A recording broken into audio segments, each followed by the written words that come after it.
The Greek gods are a cornerstone in Western mythos and interesting characters to explore because, in part, they hold human qualities with superhuman abilities and both represent abstract concepts like love or war and are influenced by such concepts in equal measure. It is interesting from a historical perspective that because there are so many stories to choose from with no proper canon, a representation of Zeus in something like the Disney movie Hercules Sound the alarm! Launch an immediate counterattack! Go! Go! can be so different from that same representation in Percy Jackson or God of War.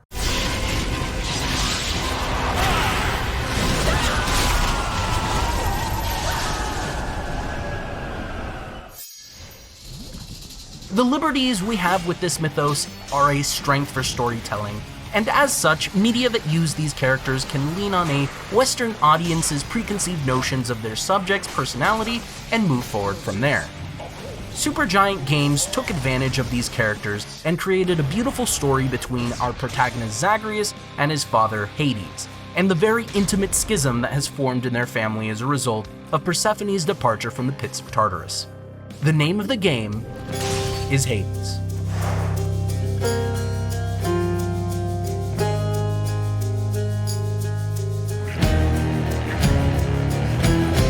Hello, listener. It's me, Mr. Staleman, streaming my thoughts on whatever has caught my eye to anyone willing to watch and listen.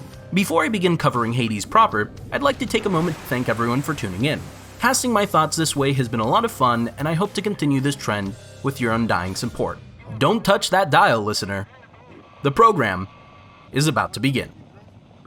Just to get the topics out of the way, I'm going to cover its story from start to finish.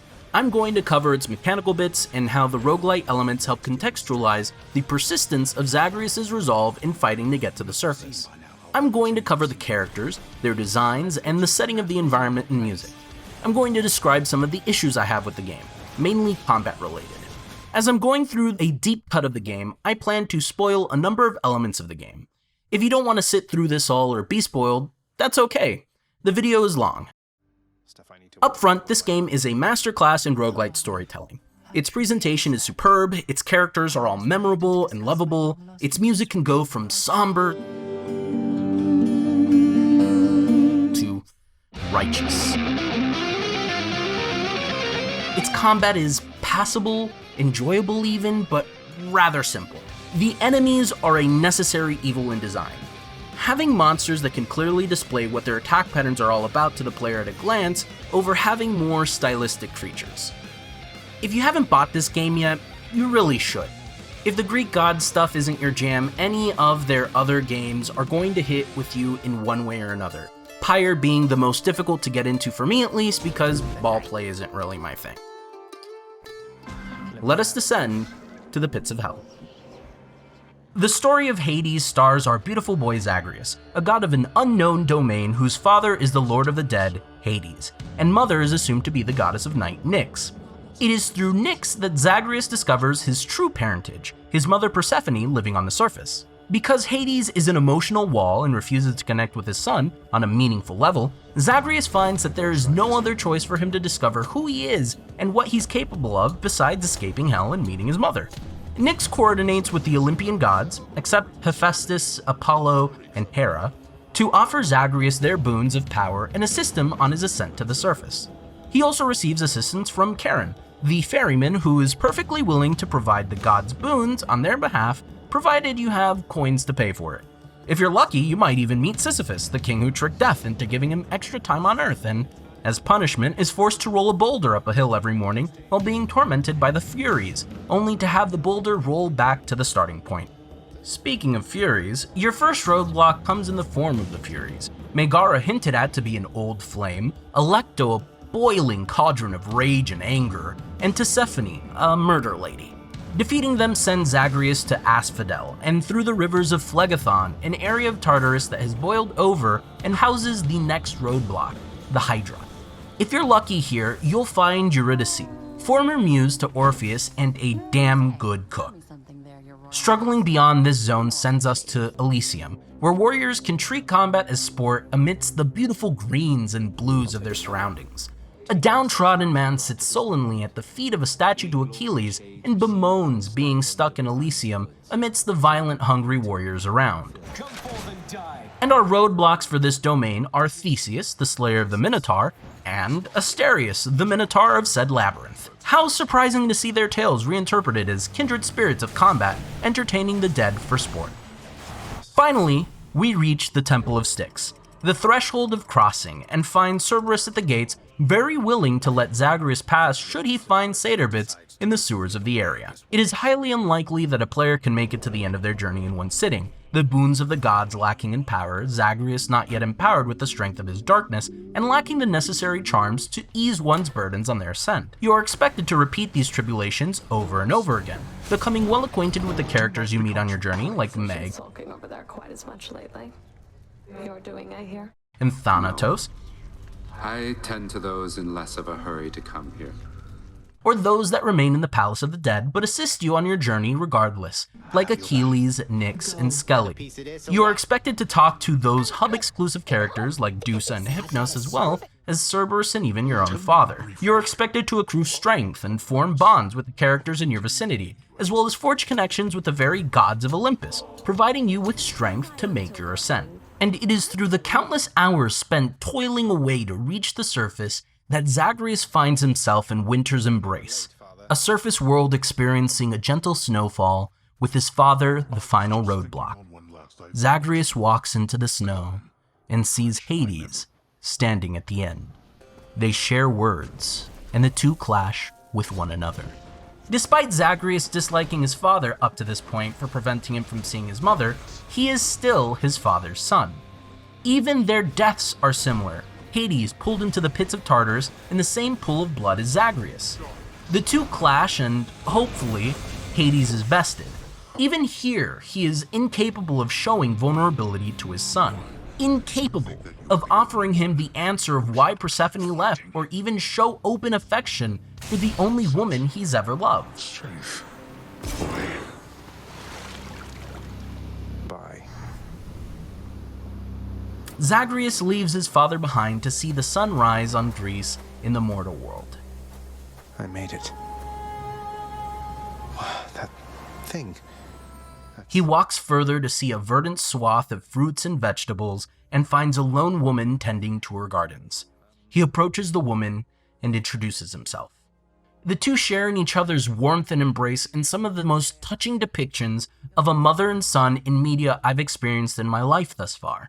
But like those damn Grecian tales this game is inspired by, we too experience tragedy. Zagreus' soul is bound to the underworld, in much the same way as his father, meaning that he is not meant to last in the mortal world for long. And so he's pulled back into the blood, croaking for more time to spend with a mother he's being ripped away from too soon. However long it takes. Can't hold on. The story shifts as characters react to your meeting Persephone. Your other mother, Nyx, is quite happy and proud to hear that you've made it to the top. Achilles is proud that his skills as a seasoned warrior made Zagreus talented enough to best hydras and minotaurs and literal gods to meet the former queen of hell. You are late, boy.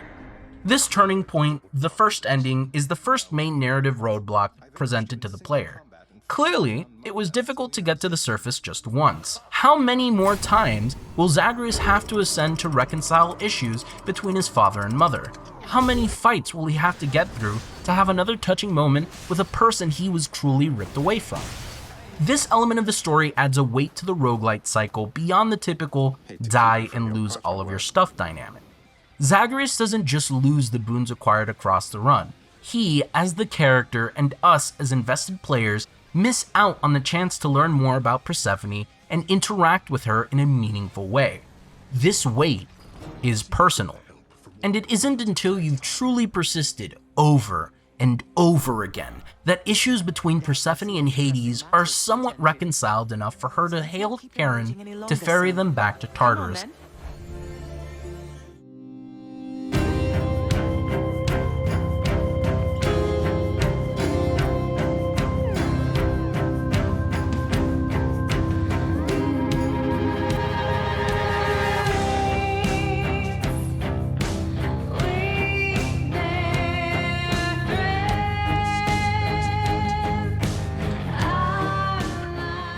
have her resume her role as Queen of the Underworld. It is here that a once broken family is reunited and a new portrait is painted of them. A family with faults and eccentricities, but a family nonetheless. The idea of bonds and connections is pushed to its limits with the post-game content. Zagreus going into full gear at his new gig of security specialist, a position meant to explain why Zagreus continues to fight to get to the surface and avoid tipping off the gods on Mount Olympus to the presence of Persephone, who is presumed dead by the Fates and the rest of the gods. He offers his bonds from on high, nectar and ambrosia, with the express purpose of creating lasting connections with these deities and push for the post-game ending. Zagreus sends invitations to each god and goddess, with Persephone's intent being to inform them of her presence and consolidate their narratives into one while omitting details here and there.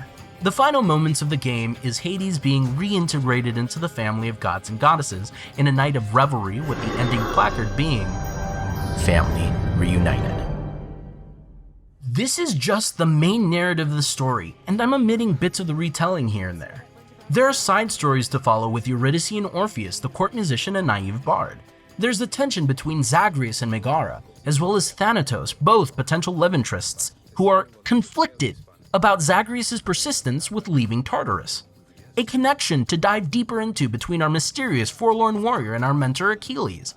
The attempt to reconnect a primordial god named Chaos to their kin of Nyx. The game is brimming with narratives to uncover, or facets of a character's mythology to explore. Even the weapons Zagreus uses to pummel his foes to submission have character to them, each brandishing a general history with mythological tie-ins to other weapons or ideas of legend, like Excalibur or Lucifer. More than half of the fun for me was just learning more about the characters and stockpiling the narrative juice to learn more about each character. And again, I can't stress this enough, but the way in which the narrative is integrated to justify the roguelite formula is brilliant. I can only name a number of roguelite games with a narrative focus on one hand, and some of those include Going Under and Dreamscraper and Returnal, although I've only experienced that game with only one play session and a walkthrough. I would say Our Darker Purpose is a more primitive incarnation of the concept, and a game I will be covering on the channel, don't you worry. The story is the central driving force for a player to keep playing beyond the mechanical engagement of traditional roguelites. It makes the downtime between runs meaningful, as these are the moments you can interact with some of the characters and catch a facet of their personality you weren't privy to. Let's branch into this topic now about contextualization and the ludonarrative resonance found in this game. This would be the opposite of the term ludonarrative dissonance, coined by Clint Hawking in 2007 as the lacking harmony between a video game's ludic elements, its gameplay and mechanics, with the game's narrative elements. Hades, I'm making the case for here, is a game with ludonarrative resonance. This game is a roguelike game, meaning that its areas are procedurally generated, its combat is repetitive with familiar enemies, the end goal is to reach the surface, and failure is met with starting a run over again, both with the knowledge of the fights ahead and currency to make Zagreus numerically stronger. The repetitive action here is both a mechanical device and a narrative tool. Zagreus is desperate to see his mother and will try to reach the surface again and again for as long as the player is willing to push for that goal. The procedural rooms are contextualized as Hades and his fleet of contractors changing layouts to impede his progress, the monsters listening to the will of Hades to stop his son from reaching the surface. The game heightens the narrative connection by remembering when Zagreus dies and where. Having Megara or Theseus or Hades taunt Zagreus with his previous failures, meshing the mechanics of a failed run with narrative flourishes. As mentioned previously, the downtime between a run is incorporated as a moment to learn more about the characters in the palace. Most roguelites don't have this approach, a story being scanned underneath the surface or sidelined to focus on the mechanical bits of the game. And I must stress it now, these approaches are different. I'm not making a value claim that one kind of roguelite is better than another. The focus of a predominant number of roguelites I have played have placed their mechanics as the primary motivator for the player, with a story, if one is included, being secondary. Our upgrade system in the Mirror of Darkness serves as a mechanical component to our Stygian roots, a way for the player to level up Zagreus across runs in a numeric manner, tailoring the play style of our Zagreus to our needs as a player. There are also narrative tie-ins to the Mirror's existence, both as a connecting element for Zagreus to his adoptive mother Nyx, as well as a hint to Zagreus' origins of darkness. He was born of blood and darkness after all. We accrue the currency of darkness in our runs and bring it with us when we fail, a crystallization of power mechanically, coupled with a skill power increase as players as we grow more familiar with the attack patterns and monster types that Tartarus throws our way. The 6 infernal arms of hell are weapons locked away by Hades for their destructive power. We start with Zagreus and his Stygian blade, the weapon later capable of adopting aspects of Nemesis and Poseidon, changing its form to better represent the god it's emulating. The Eternal Spear Varatha, Hades' spear, a weapon he expressly uses to fight his son on the surface with a moveset that Zagreus also employs. The Shield of Chaos Aegis, a weapon wielded by Zeus and Athena empowered with defensive capabilities. The Heart-Seeking Bow Coronacht, wielded by Hera, Zeus's wife and someone we as players do not get the chance to see or interact with. The Twin Fists of Malphon, once wielded by Demeter as a representation of one's capability to survive and rend asunder the world with one's hands. Finally, the Adamant Rail Excagriff, a weapon of raw power once wielded by the reclusive goddess Hestia to aid the other gods in laying the Titans to rest.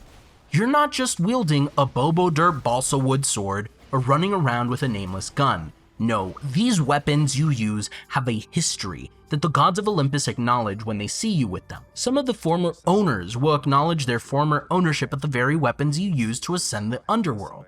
The game takes great lengths to make the player feel the storied history of the weapons in their hands, the background training of Achilles as a weapons master explaining why Zagreus is so capable with these arms of combat. Narratively, Nyx acquires the help of the other Olympians for Zagreus in the form of these colorful boons, their symbol being a connection for Zagreus to tap into when invoking his family name and be awarded with their power. The mechanical themes of their powers fall in line with the domains the gods represent. Dionysus is a god of wine, and thus his boons focus on intoxicating Zagreus' enemies with poisonous liquids. Zeus and lightning are a clear connection to one another. Ares and blades are another clear connection. Blades, a symbol for warfare in that time period. Athena and her shields, a representation of protection with mechanical elements focusing on reflecting, parrying, or reducing damage taken. Artemis confers Zagreus with the acuity of critically striking his opponents or projectiles that home in on the enemy. Aphrodite makes enemies weak in the knees and weak in the strikes that hurt Zagreus. Hermes is all movement and cooldown based skills, reflecting his urgency as a messenger god. Poseidon allows Zag to harness the awesome power of the waves to knock back opponents. Demeter employs Winter's Chill as per her domain over the seasons, a narrative nod to her position in mourning for her daughter she presumes to be dead. All their boons reflect on their domains in one measure or another, and their narrative impacts increase with the presence of synergies and duo boon runes. Because the central theme of the story is all about family, the boons of the gods will often interact with one another given time and present Zagreus with the option of acquiring a boon that connects elements of the two gods synergizing with one another. For example, we have Zeus and Dionysus synergizing their attitudes as people of debaucherous personalities and cantankerous domains to give Zagreus the ability to rain down lightning from his cloud of wine fog.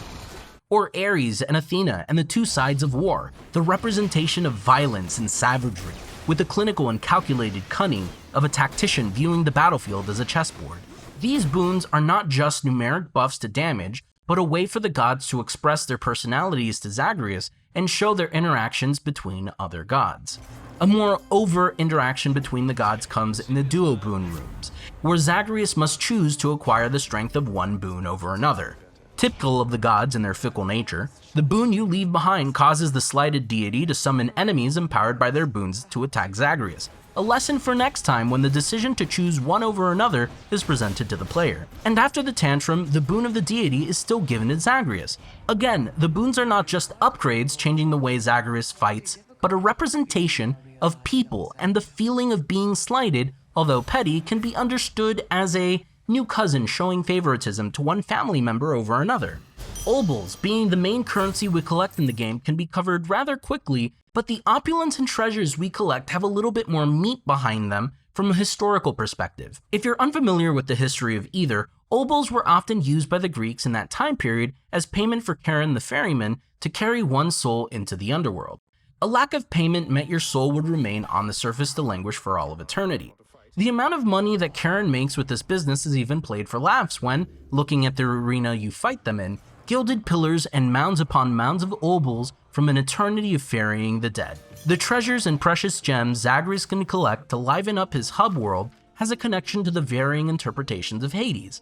You see, Hades soon became the term used by the people to refer to the underworld, and thus our gruff father acquired a new name in Pluton or Pluto. His name was often conflated with the Greek god of wealth, Plutos, and thus this interpretation was associated with wealth and riches. You can see this as a sort of rebranding of the god, with the idea being his domain also contained the deep minerals of wealth and verdant soil necessary by which bountiful harvests could occur.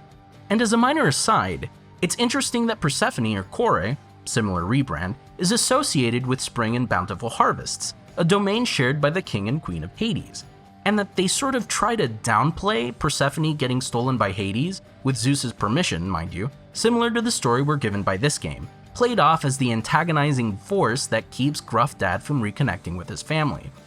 Earlier depictions cast Hades in a much more questionable light, where he asks permission to claim Persephone before abducting her, only releasing her to Zeus and Demeter after having her eat a pomegranate, binding her to the underworld for 4 to 6 months of the year, depending on the myth's interpretation. It's interesting to me that modern depictions of the pair opt for a more sympathetic approach to their narrative. Doubling back to the obols, like in the first Fallout game and their use of caps to serve as currency and immerse the player in its world, Hades does a similar thing by linking their progression items and currencies to historical interpretations of our Gilded Father and the iterative history of Greek myth. Finally, there's the Codex that Zagreus uses, a gift from Achilles and a wealth of information guiding Zag through the enemies and gods he'll be meeting in his journey. The perspective of the Codex is written as Achilles being the author, meaning the insights we acquire about the many gods and enemies are colored with Achilles' sagely wit and observant demeanor. No better can this be seen than in his own entry for himself, where he thanks Hades for giving him the opportunity to avoid boredom in Elysium by giving him purpose and hints at the feeling of emptiness over being disconnected from the one person he wants to share his life with. His descriptions can be felt elsewhere, like with his distaste for Ares and the art of war, or his extreme fondness for Artemis and his hopes over wanting Lord Hades to consider someone like her as an ally instead of brooding over his distaste over all of the gods of Olympus. This codex serves as a double purpose of providing more information to Zagreus about a subject while deepening the character of Achilles as an observant and thoughtful individual. And Zagreus will make his own comments after reading sections of the entries in the codex, meaning his opinions on certain subjects remain. The art direction in this game is beautiful. It is jaw-droppingly gorgeous what they were able to do with this art direction. Supergiant Games has managed to make a game where every character is not only likable in their own way narratively, but just attractive to look at visually. Zagreus is hot as fuck. Ares, hot as fuck. Athena, hot as fuck. Everyone in this damn game, aside from Dusa, Tisiphone, and Orpheus, are some level of attractive. But I must specify that this attractiveness is not out of some level of lust for their bodies, but out of genuine respect for their presentation. They are attractive to me because the quality of art used to give them form is just so appealing to the eye. I'm drawn in by the intricate details of Dionysus reclining on his staff while playfully playing with a grape in one hand, a billowing alcoholic concoction in his other, his dulcet tones when he speaks to you. Oh, hey, let's see, man. I am thinking that this time around, this smattering of my concoctions ought to do you right. And the murmur of laughter and glass clinks in the background when his boon is chosen heighten the idea of this god being at some sort of fiesta or festivity at any given moment. Just like the Greeks appreciated and sculpted the form in its many shapes and sizes, Supergiant Games took this approach with the cast of characters in the game, making sure to have a colorful representation of skin tones and bodies that fit with the time period and location it's set in. And just to provide a sliver of these incorporated themes and stellar presentation, I'll briefly cover a goddess from Mount Olympus, Artemis. Artemis is the goddess of the hunt and presented as a druidic ranger of the land. The circlet on her head represents the varying phases of the moon, a nod to her lineage as the lunar half to Apollo's solar half, and her apparel is composed of pelts from her many hunts. Her personality comes off as a kind of lone wolf type who's awkward around others and it shows with her curt interactions involving the other gods. And the love shown to the Olympic gods has also been shown to the chthonic ones too. We've got the Mother of Night Nyx with her hair expanded out like a starry night sky, with stars floating around the headpiece she wears. She has the Gem of Darkness Zagreus collects through his journey on her forehead, and as a necklace and pauldrons of the crescent moon. Her personality is inviting, and the gravitas of her words lends to the idea of her being kind and also being more ancient and predating even the Olympic gods. We even have a depiction of something otherworldly in Chaos, a primordial god from which most other gods and the Titans spring out, and an all-around alien individual. Although depicted with an immaculate upper body, just trailing the eyes below shows the instability of the primordial ooze this god resides over. And the way that they speak is just so... I don't know if it's the background music of this place or what, but it sets my skin on edge. Omitting the other characters for brevity, this should be an exhaustive list telling you the amount of effort and planning that went into each deity's personality, sound cues, and portraits.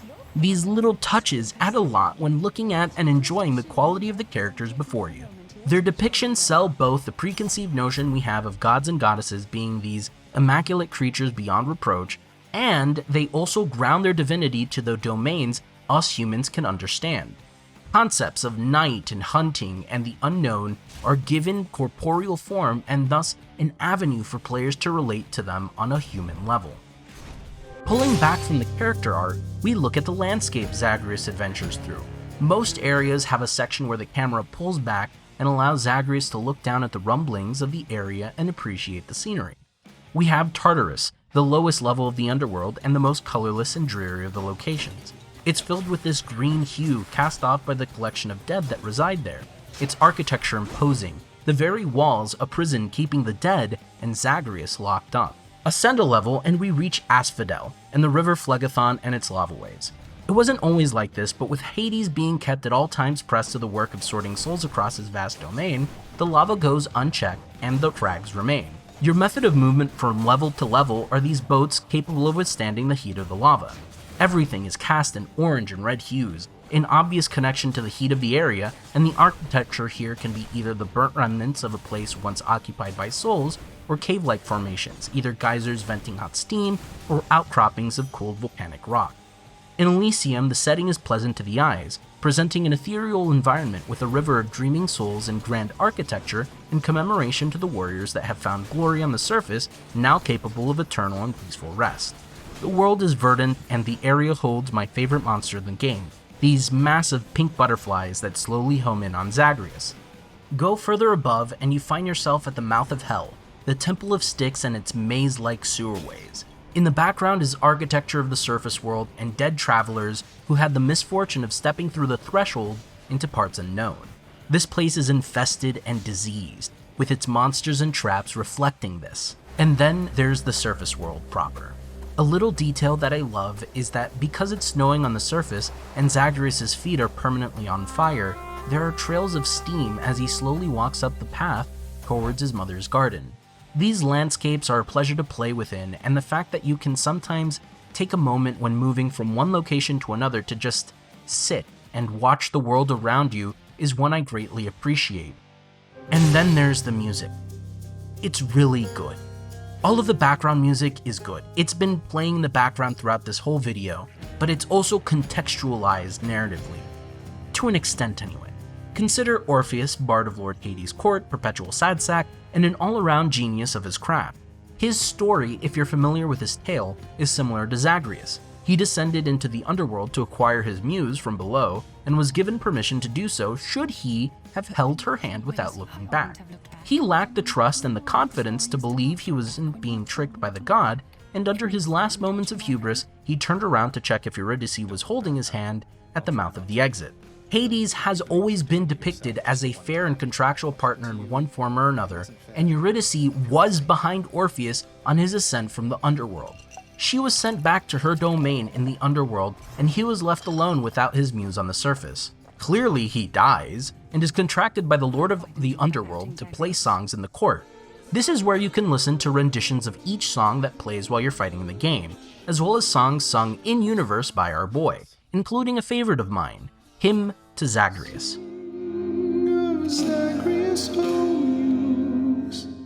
In-universe, the god Dionysus and Zagreus plan to play a trick on Orpheus about Zag truly being the god of wine and feed him falsehoods, but Orpheus believes this information in earnest and creates a song out of the inspiration, much to Zagreus' chagrin.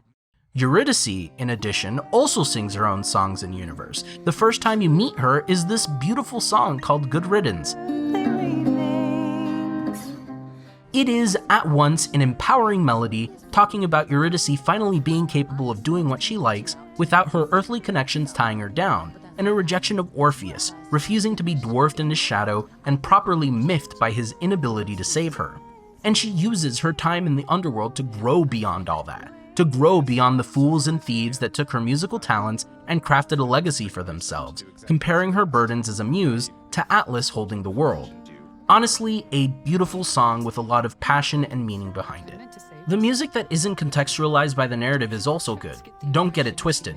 I merely focus on those with narrative weight behind them because they're elevated above an already impeccable soundtrack through the vocal performances of Ashley Barrett and Darren Korb.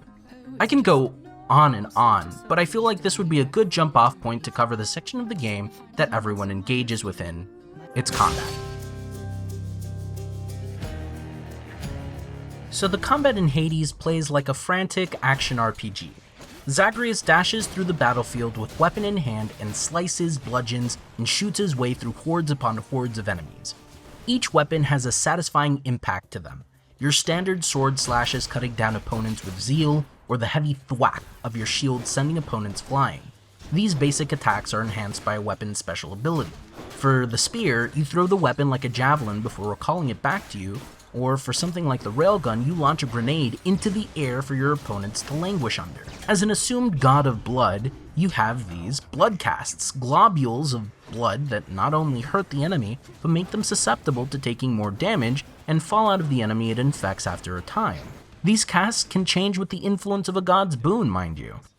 The game extends the breadth of these weapons by having Zagreus unlock varying aspects to each weapon, changing the playstyle for the player in varying degrees. There's Hera's aspect on the bow, allowing you to mark an enemy with a basic attack and have all your special attacks home in on your target. There's the Zeus aspect for the shield, creating a disc of lightning instead of a quick throw that follows Zagreus around for a time before returning to him. These aspects do a lot to extend the attack combinations present with the base weapons, and thus maintain the freshness of the combat, an important quality for a roguelike game considering how often you're expected to repeat your journey to the surface. Going even further with these aspects are the weapons hinting to other mythologies. We get stuff like Excalibur, which casts a slowing field with their AoE effect, reducing the speed of projectiles and increasing Zagreus' damage reduction. Or the aspect of Lucifer, with its beams of light as opposed to bullets, and a special that calls for the player to grow their bomb before it explodes. These legendary aspects are more fundamental shifts to the core components of the weapon they're housed within, but remain familiar to the player understanding of the attack combinations they've used thus far. Once Zagreus has selected a weapon, they can choose from a variety of keepsakes in their dresser.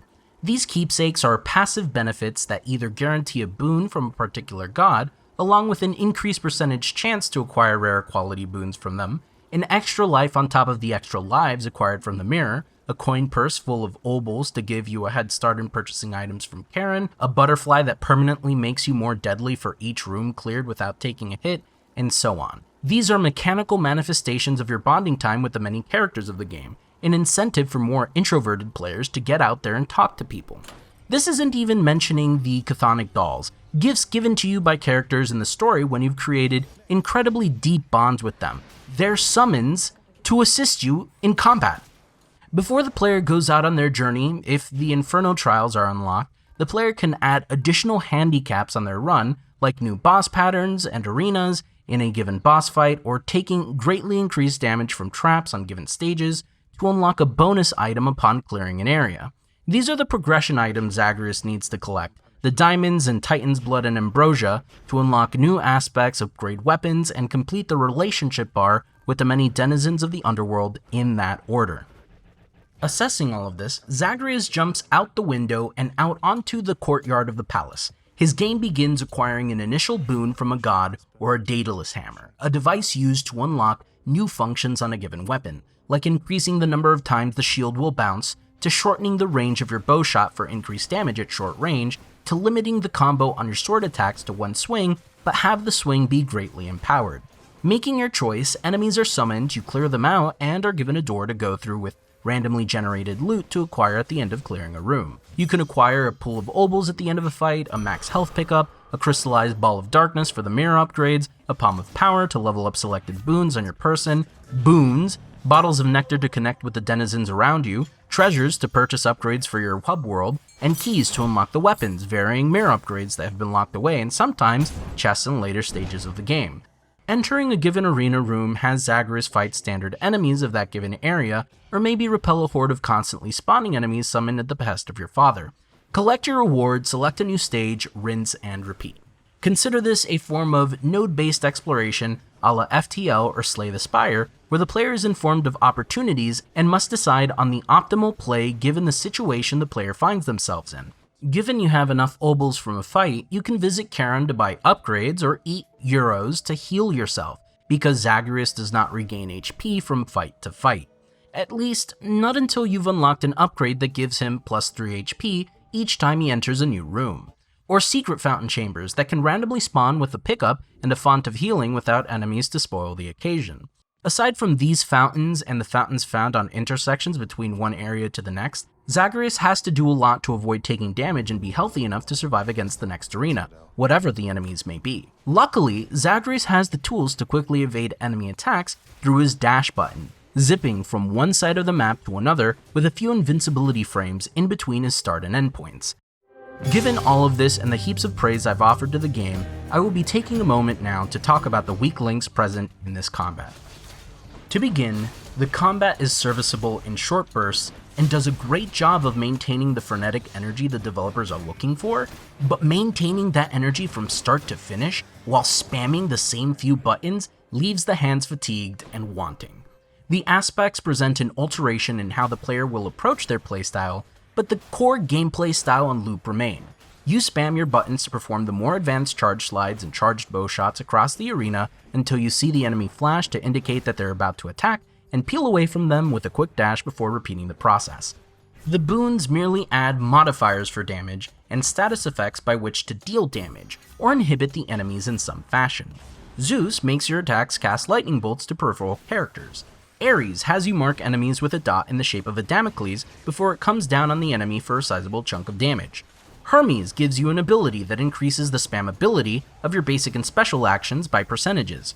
I feel it is a flaw in the combat that this frenetic pacing is bogged down by the enemy's large health pools and a reliance for the player to focus on incremental damage upgrades from random sources to get the job done. It'd be pretty tough to get Zagreus to beat the game on his first attempt, not only because you're lacking in upgrades from your Mirror of Darkness, but all of the potential boons you might acquire in a given run are going to have low rarity chances, meaning their base percentage increase to damage is lower and their rate of growth when given a palm of power is lower. The game devalues skill here in favor of number crunching and spamming abilities. Why choose to use something like the fists or the sword when the bow or rail are objectively the best weapons in the game? Why use the melee functions of the shield for increased damage and wall bounces when its range attack reduces the chances that you'll take unnecessary chip damage? The game incentivizes Zagreus to be far away from his opponents with how valuable health is, so playing cautiously is the natural result for players to end if they're looking to clear the games efficiently. What if you're not an efficient player and enjoy spamming the spear's charge slide across the arena like your father? Well, that's a viable strategy, especially when the dataless hammers are on your side, but it'd fall under the category of hand cramping very quickly and be as engaging as the alternatives available to you. I understand that the game needed to keep its combat simple to add value on those hammers and mark distinctions between one weapon aspect over another, but the game would benefit from small combos to alleviate the spam cramping that can occur when playing the game, or reduce the maximum health of the enemies so that you're not spamming your attacks against an opponent over and over again.